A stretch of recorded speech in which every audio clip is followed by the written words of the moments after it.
ഇത് കണ്ടോ, എപ്പീഷ്യ പ്ലാന്റാണ് ഇത്. ഈ എപ്പീഷ്യ പ്ലാന്റ് തന്നെ പല വെറൈറ്റികളുണ്ട് കേട്ടോ. ഇല പച്ച കളറ്, പൂക്കൾ ചുവന്ന കളറ്, അങ്ങനെ ഇതിൻ്റെ തന്നെ ഡാർക്ക് കളറ്, അങ്ങനെ 4-5 ടൈപ്പ് എപ്പീഷ്യ പ്ലാന്റ് ഉണ്ട്. ഇപ്പോൾ എൻ്റെ അടുത്തുള്ളത് ഒരു ടൈപ്പാണ്. ഞാനിപ്പോൾ ഇവിടുത്തെ ഹാങ്ങിങ് പോട്ടുകളിൽ എപ്പീഷ്യ പ്ലാന്റ് തന്നെ നട്ടു കൊടുത്തേക്കുന്നതാണ് കേട്ടോ. കാണാൻ നല്ല ഭംഗിയാണ് കേട്ടോ. നല്ല ഭംഗിയുള്ള പൂക്കളോട് കൂടിയ, അതേപോലെ തന്നെ ഇലകൾ കാണാനും നല്ല ഭംഗിയാണ്. ഇത് നമുക്ക് ഇതേപോലെ ഹാങ്ങിങ് ആയിട്ട് വളർത്താം.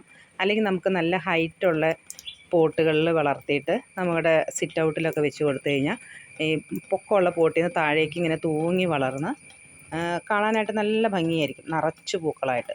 ഇതിപ്പോൾ അത്യാവശ്യം സൺലൈറ്റ് കിട്ടുന്ന സ്ഥലത്ത് ഞാൻ ഹാങ് ചെയ്തിട്ടിരിക്കുന്നതാണ്. ഇതിങ്ങനെ ചട്ടി തിങ്ങി നിറഞ്ഞ് വരും കേട്ടോ. ഇതിൻ്റെ ഒരു പീസ് നമ്മൾ കട്ട് ചെയ്ത് നട്ട് കഴിഞ്ഞാൽ നമുക്ക് അടുത്ത ചെടിയാക്കി വളർത്താനായിട്ട് പറ്റും. വളരെ എളുപ്പത്തിൽ നട്ട് വളർത്താൻ പറ്റിയ, കെയർ വളരെ കുറഞ്ഞ ഒരു ഹാങ്ങിങ് പ്ലാന്റാണ് എപ്പീഷ്യ പ്ലാന്റ്.